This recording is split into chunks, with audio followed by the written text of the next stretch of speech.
first time I did heroin, I smoked it, and after that, I just found out that a needle works a lot better, and that was about 16. And from the first time I did it, that's like it's what I liked. I you know, wanted more all the time.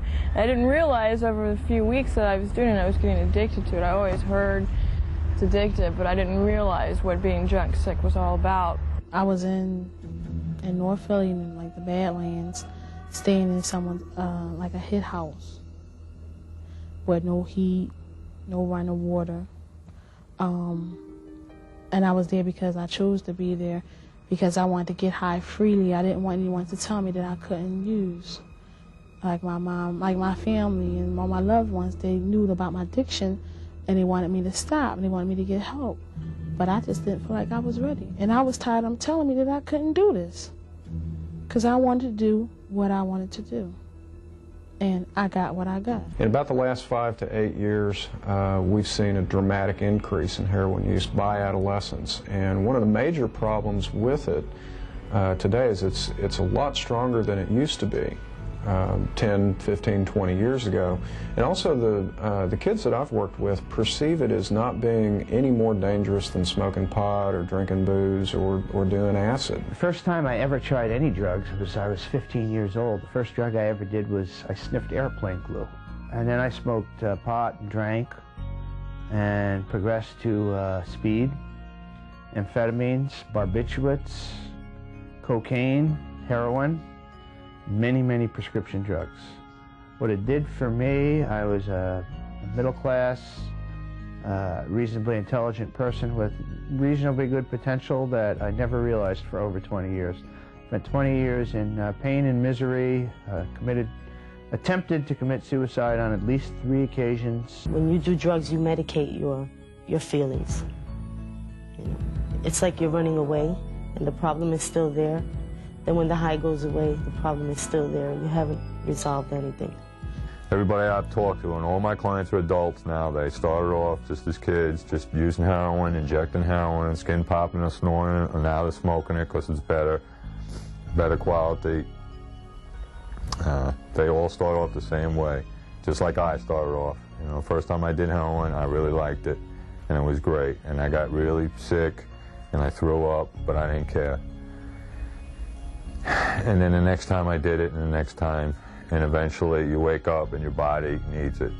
And that's when you go from using something to abusing something. And the next step is dependence. After I kicked, I thought, well, this is going to be different this time. You know, I'll just, you know, be a chipper and do it every once in a while. But it didn't work that way. And then I started losing jobs a lot, and then I discovered an escort service. It was no fun at all. I started doing that about 17, which, you know, is doubly illegal. And, you know, just trying to get money any way that I could. Heroin has a real nasty characteristic that it is so intense, and the addiction is so intense that you will do absolutely anything to get that next shot. Anything. The only thing you can expect from a heroin addict is that he's going to rip you off given his chance. Doesn't matter how close he says he is. He's going to rip you off, and you're going to rip him off if you get the chance. With the purity level of the heroin today and the abundance of it on the street and available for the kids, is creating an addiction, a dependency for the drug. Those kids that can afford to pay for it out of their allowances are capable of doing so, but those that do not have the ready cash available, it leads them to a life of crime, theft, burglary, robbery, just to satisfy a $20 fix. Besides the prostitution, breaking into people's houses. And the sad part about it was people that I knew. because I was too scared. I was too chicken to break into somebody's house. I didn't know their schedule, you know, if I didn't, you know, if I knew that they weren't home. I've stolen my friends' credit cards. The saddest people I see probably are the ones that have been using for so long and have burned all bridges a million times in their lives. They're living on the street, they're prostituting, or they're somebody's worst nightmare. They're trying to latch on to anybody and anyone, whether they know them or not, just to get any bit of money or any kind of help they can from them. And it's a miserable existence. And a lot of people, it can take them so far down. Their bottom is so low. And that's just another scary thing about heroin.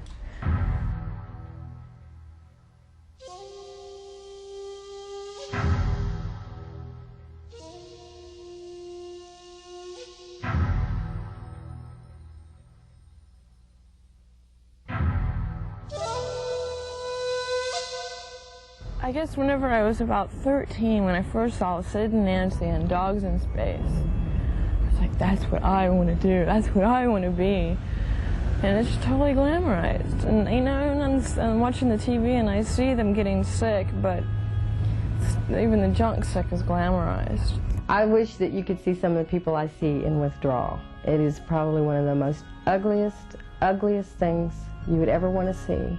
Just the sounds of someone in withdrawal is ugly. And if you talk to anyone, to any addict that's been there and is on the other side, they will let you know that it is the last thing in the world that you want to do. It's like the flu times 1,000. It's like every bone, every cell in your body is just in pain. And you can't sleep. I mean, I've been where I couldn't sleep for a week in one kick. And you start to go a little nutty after you don't get any sleep. Your nose runs, you cough a lot, you throw up, every muscle aches, you sweat a lot, but then you're freezing at the same time.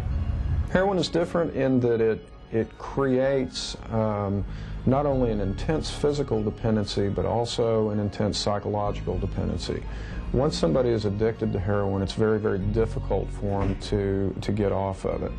Oftentimes, if somebody is addicted, they may have lifelong relapses unless they, you know, do some very aggressive things in their lives to address that.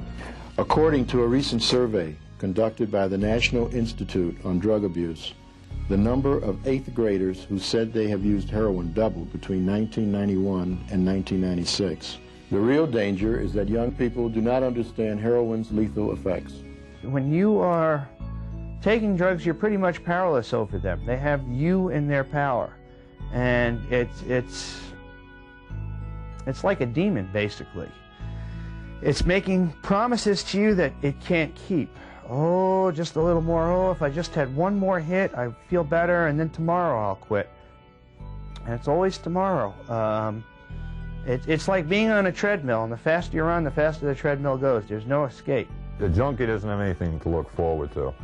The junkie wakes up in the morning, and the first thing on their mind is, where am I going to get that first fix? And being a junkie is a full-time job. That's all you think about. You wake up in the morning, how am I going to score today? I got 50 cents in my pocket. What can I do to score? And you just spend all day chasing it. Usually the heroin addicts will have that rig ready to go. For the moment they wake up, they can stick it in their arm because they cannot function until they do that. And if they don't have that rig, they wake up sick, and the only thing on their mind is go out and get a fix. And that could be go steal, go prostitute, go hurt somebody for money, and then go to the dealer. Or it could be just go straight to the dealer and beg and beg and beg. I thought crack was the devil, but I did not. I mean, that is nothing compared to heroin. Nothing. Because on top of the physical, you've also got the mental. So, like, it's a double whammy. you become so consumed with it that everything else in your life starts to deteriorate. Grades, family relationships, relationships with peers, legal problems start to mount up. And the unfortunate part of that is this is the only condition where the primary symptom tells you that you don't have it on an ongoing basis. And the worse that it gets, the more it tells you you don't have it. What happens is, though, as the urge gets stronger and stronger, it doesn't matter. You don't look for opportunities necessarily where somebody's not looking. You don't care if they're looking. If you're holding a weapon to them, it doesn't matter whether they're looking or not. You take by force.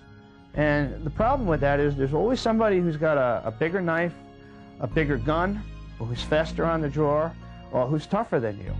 And you can end up not surviving those type of instances. A lot of people take exception to being robbed.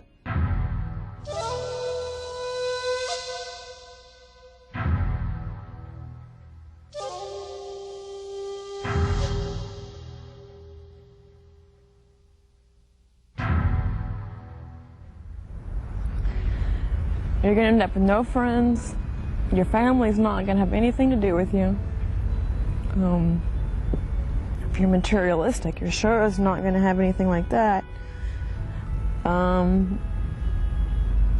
You can end up in some really bad situations. I mean, scoring off of the street. Getting caught would bring a police record, which is something that follows you throughout your life. In today's job market, these issues come forth at the time of employment, and employers usually go with the best candidates, and they may not be interested in someone who has a criminal record. Heroin brought me into a darker realm of junkies and professional criminals, people who carried guns, people who carried knives, people who would just as soon cut you and take your $10 or your bag of dope as talk to you. They really didn't care for you. They weren't into partying. And frankly, very disappointing meeting people like that and having to deal with them. Every time you buy something, it's a roll of the dice. You know, it may be poison, it may be too strong, it may not be strong enough, so you go get more and it's a different batch and it's like 10 times the strength, and you overdose. And you can easily die. You know, you score off the streets, you don't know what you're going to get. In fact, a friend of mine went to the doctor, found out she had like makeup powder in her lungs, and they can't get that out. Where she was getting her dope, they were cutting the dope with like makeup powder. Somebody's offering you heroin, it's two things. One, they're a dealer, and they're going to want you to take some heroin so you can get high. And the first one's free. It's always the first one's free, man. And the next one you're going to have to buy. And the other reason somebody's offering you heroin, and again, for any drug, is that guy's lonely. And he can't find anybody to get high with. And he feels bad that he's getting high, so he wants to share his pain with somebody else. Because getting high and getting drunk is a real lonely existence. I know that some of you are out there seeing these guys out there getting high, and they're like the life of the party, and they're really cool, and you know, they got cool cars. But I'm telling you, you know, when they go home at night, they're lonely. They're real, real lonely. Oh, really, anything is better than this. It's not glamorous to stick a needle in your arm. And then when you run out of that, stick a needle in your foot or in your leg or in your neck or anywhere else you can find. It's not glamorous at all. Well, the young, skinny models that had that heroin look, that waif look, they've come out and talked about this is why I look like this, and it's not a look to emulate. It's not a healthy look. It's a sickly look. And people are dying. People are getting hepatitis C. Every teenager who has died of a heroin overdose or got in trouble with the law or whatever the case may be started out thinking that it would never happen to them. Kids are invincible, they're indestructible. When somebody starts using drugs or alcohol, there's this perception that I'm different. It can't happen to me. I know myself. I make decisions that will protect myself. And of course, once they start falling into the great abyss of addiction, they turn around and say, you know, what happened? I had control over this, now I don't have any control, if they're still alive. The only reason why I'm alive now is because of my boyfriend.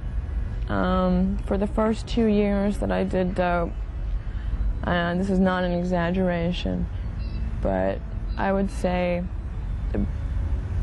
about 3 times a week I'd flop. Unconscious, eyes rolled back, lips blue.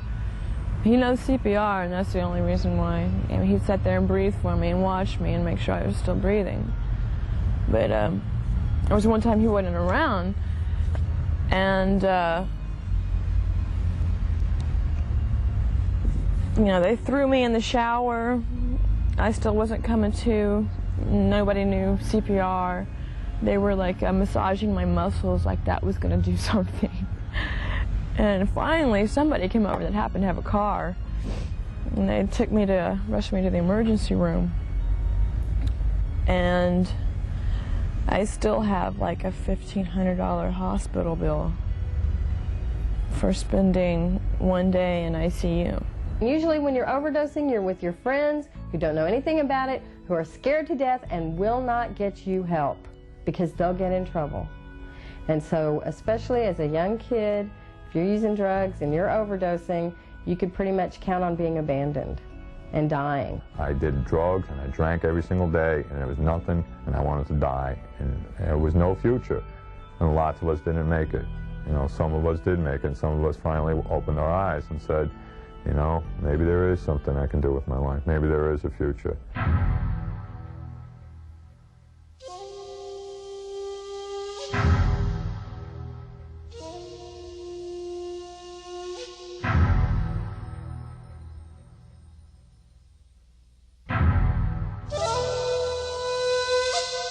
If you look at all the wonderful, brilliant people that this world has lost in the last 20 years, John Belushi, Janis Joplin, Jimi Hendrix, Jim Morrison, all the people who have died from drugs and alcohol abuse, and the misery they've suffered, you can avoid all that. You don't have to do that. You can have a wonderful life. There's many, many sweet things to do in life. I know that when you're a kid in high school, it seems like the whole high school is doing drugs. I know that it's what it seems like.